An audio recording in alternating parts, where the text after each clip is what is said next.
नमस्कार, tasty recipe मराठीमध्ये तुमचं खूप खूप स्वागत आहे. आज आपण बनवणार आहोत उडदाच्या डाळीचे पापड. हे पापड बनवताना काही टिप्स आणि ट्रिक्स शेअर केल्या आहेत. त्यामुळे पापड तळल्यानंतर अगदी खुसखुशीत तयार होतात. त्याचबरोबर हे पापड खाण्यासाठी अगदी खमंग लागतात. पापड तळल्यानंतर लाल पडू नये यासाठी व्हिडिओ टिप्स सांगितल्या. त्याचबरोबर पापड वाळल्यानंतर वाकडे होत नाहीत यासाठी देखील काही टिप्स सांगितल्या आहेत. त्यामुळे व्हिडिओ शेवटपर्यंत नक्की बघा. चला तर मग पापड बनवायला सुरुवात करूयात. उडदाच्या डाळीचे पापड बनवण्यासाठी मी इथे 2 किलो एवढी मुगाची आणि 2 किलो एवढी उडदाची डाळ घेतली आहे. 2-2 किलोच्या प्रमाणात ह्या दोन्ही डाळ आपल्याला घ्यायच्या आहे. पिवळ्या रंगाची मुगाची डाळ घेतली आहे आणि अशा प्रकारची उडदाची डाळ घेतली आहे. घेतलेल्या दोन्ही प्रकारच्या डाळी आपल्याला सुरुवातीला स्वच्छ करून घ्यायच्या आहे. त्यासाठी मी इथे एका पातेल्याला सुती कापड बांधून घेतला आहे. ह्या कापडावरती आपण थोडी उडदाची डाळ घालणार आहोत. अशा पद्धतीने ही डाळ आपण स्वच्छ करून घेणार आहोत.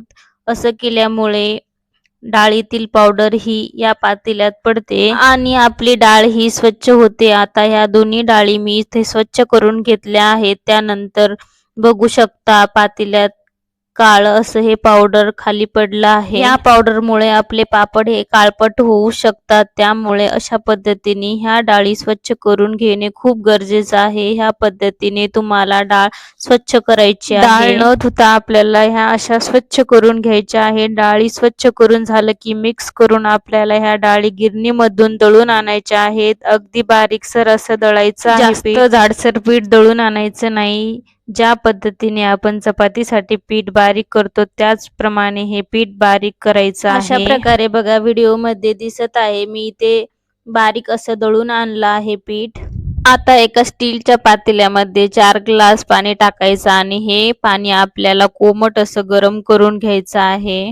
हे एवढं 4 ग्लास पाणी पीठ मळण्यासाठी पुरत नाही, पण सध्या आता 4 ग्लास पाणी गरम करून घ्यायचं आहे. नंतर आपल्याला अजून पाणी लागणार आहे ते मी तुम्हाला पुढे सांगणार. 4 ग्लास पाणी पातेल्यात काढून घेतलं आहे. मध्यम आचेवरती पाणी कोमट करून घेऊन मी आज हे उडदाचे पापड बनवण्यासाठी कोणताही मसाला वापरणार नाही. असे रामबंधू पापड मसाल्याचे पॅकेट वापरणार आहे. मी 4 किलो डाळीचे पीठ तयार करून आणले आहे संपूर्ण. त्यामुळे असे 4 पॅकेट मी इथे वापरणार आहे. 1 किलो डाळीसाठी हे 1 पॅकेट वापरायचं असतं. 1 किलोसाठी 1 पॅकेट असं प्रमाण आहे. त्यामुळे 4 किलोसाठी 4 पॅकेट वापरणार आहोत. पाणी हे मध्यम गरम झालेलं आहे. असं पाणी हलकसं गरम झालं की लगेच 4 पॅकेट रामबंधू पापड मसाला घालायचा आहे. आता गॅसची फ्लेम लो ठेवायची आहे. लो फ्लेम वरती आपल्याला पाणी पुन्हा चांगलं गरम करून घ्यायचं आहे.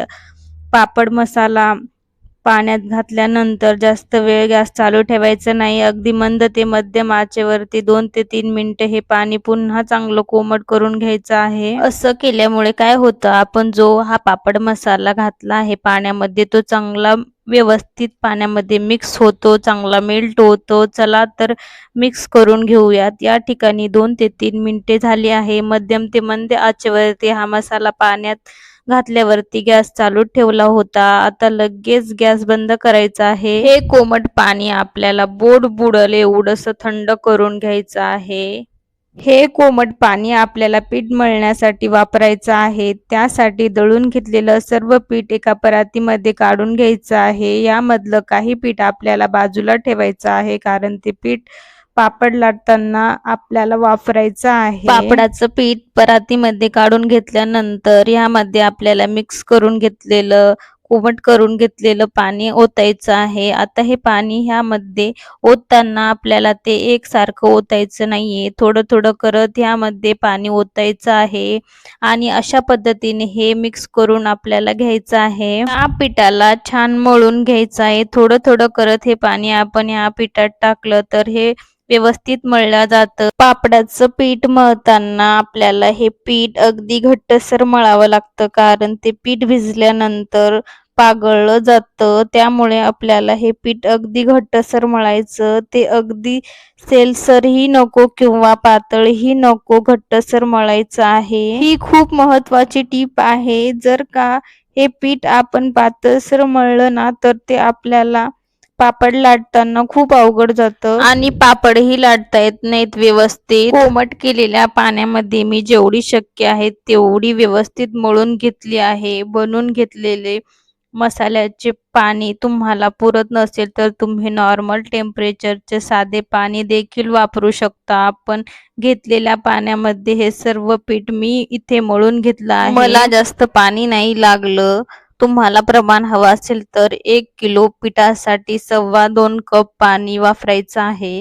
इथे तुम्ही बघू शकता अगदी घट्टसर अशी कणिक मी मळून घेतली आहे. मला जास्त पाणी नाही लागले. तुम्हाला प्रमाण हवं असेल तर 1 किलो पिठासाठी 2.25 कप पाणी वापरायचं आहे. इथे तुम्ही बघू शकता अगदी घट्टसर अशी कणिक मी मळून घेतली आहे. बनवून घेतलेली सर्व कणिक आपल्याला एका पातेल्यात किंवा हवाबंद डब्यामध्ये भिजवण्यासाठी ठेवायची आहे. आता ही कणिक आपल्याला साधारणपणे 4 ते 5 तासासाठी भिजायला ठेवायची आहे.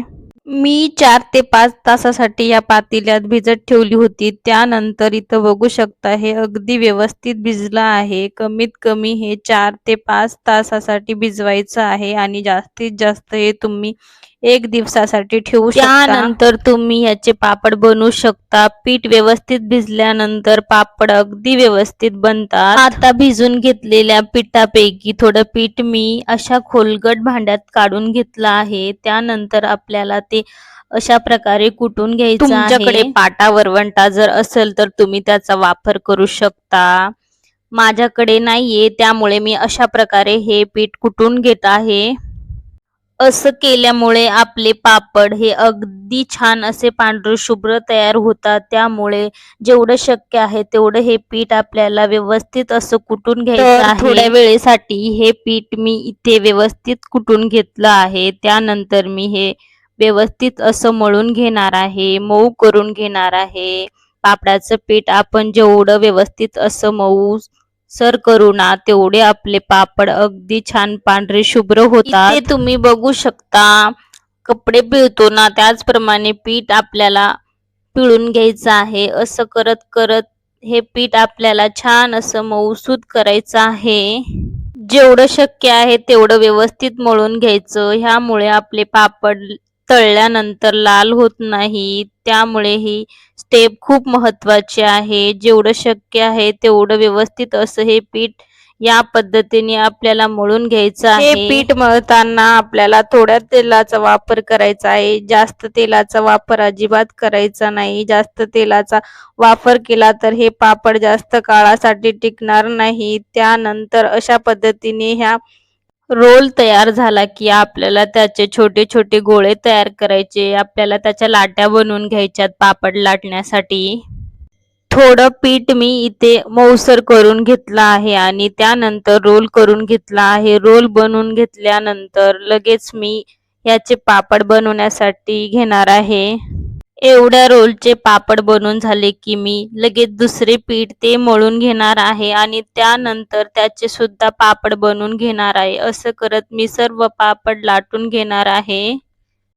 अशा प्रकारे आपण रोलच्या लाट्या बनवून घेणार आहोत आणि ह्या सर्व लाट्या हवाबंद डब्यामध्ये ठेवणार आहोत. त्यानंतर एक लाटी घेऊन पापड लाटायचा आहे. पापड लाटण्यासाठी मी इथे सुक्या पिठाचा वापर करणार आहे. पापड बनवण्यासाठी जे पीठ बनवलं होतं त्यामधलंच थोडं पीठ मी बाजूला ठेवलं होतं. त्या पिठापैकीच आपल्याला थोडे थोडे पीठ लावत हे पापड लाटून घ्यायचे आहेत. काही जण सुकं पीठ न लावता थोडंसं तेल लावून देखील हे पापड लाटतात. पण मी इथे सुक्या पिठाचा वापर करून हे पापड लाटत आहे. जेवढं शक्य आहे तेवढं हे पापड आपल्याला पातळसर लाटायचे आहे. मी पापड लाटण्यासाठी पापड लाटायच्या लाईनचा लाटण्याचा वापर करत आहे. यामुळे पापड अगदी मस्त लाटल्या जातात, सोपेही जातात खूप. अशा प्रकारे सर्व पापड आपल्याला पातळसर मस्त लाटून घ्यायचे. मी इथे असे हे सर्व पापड मस्त लाटून घेतले आहेत. अगदी पातळ आपलं पीठ हे छान मळून घेतलं होतं. त्यामुळे आपले पापड हे अगदी छान बनून तयार झालेले आहेत. अशा पद्धतीने मी सर्व पापड लाटून घेतले आहेत. लाटून घेतलेले सर्व पापड आपल्याला घरामध्ये छान फॅनच्या हवेला टाकून छान सावलीमध्ये वाळून घ्यायचे आहेत, सुकून घ्यायचे आहेत. हे पापड अजिबात उन्हामध्ये वाळवायचे नाहीत. उन्हामध्ये हे पापड वाळले तर लाल तयार होतात. त्यामुळे घरामध्येच हे पापड आपल्याला वाळवायचे आहेत. सुती कापडावरती टाकून वाळून घ्यायचे. पापड थोडे सुकले ना की लगेच एकावर एक ठेवायचे. त्यामुळे आपले पापड वाकडे होत नाहीत. मस्त असे गोल तयार होतात. तुम्ही सकाळी सकाळी कोवळ्या उन्हामध्ये पापडाला सुकायला ठेवू शकता थोड्या वेळासाठी. अशा पद्धतीने हे मस्त पापड बनून तयार होतात. मी घरात सगळे पापड मस्त वाळून घेतले आहे. पापड बनवताना मी व्हिडिओमध्ये खूप साऱ्या टिप्स सांगितल्या आहेत. तुम्ही जर त्या फॉलो केल्या ना तर तुमचे सुद्धा पापड अगदी परफेक्ट बनून तयार होतील. पांढरे शुभ्र तयार होतील. तळल्यानंतर सुद्धा अगदी पांढरे शुभ्र तयार होतील. थोडेही लाल होणार नाहीत. आता हे तयार पापड तुम्ही एका हवाबंद डब्यामध्ये चांगले ठेवून द्यायचे, जेणेकरून 1-2 वर्ष आरामात टिकतील पापड तुमचे पण. पापड बघा किती मस्त तयार झाला आहे. तुम्ही याला तळून देखील खाऊ शकता आणि भाजून देखील. तळून देखील छान लागतात आणि भाजून देखील. तर मग नक्की बनवा. कशी वाटली तुम्हाला आजची ही माझी पापडाची रेसिपी? आवडली असेल तर ह्या उन्हाळ्यात नक्कीच असे उडदाचे पापड बनवून बघा आणि कसे झाले हे कमेंट करून मला नक्कीच सांगा. टेस्टी रेसिपी मराठीला सबस्क्राईब करा आणि व्हिडिओला शेअर करायला विसरू नका.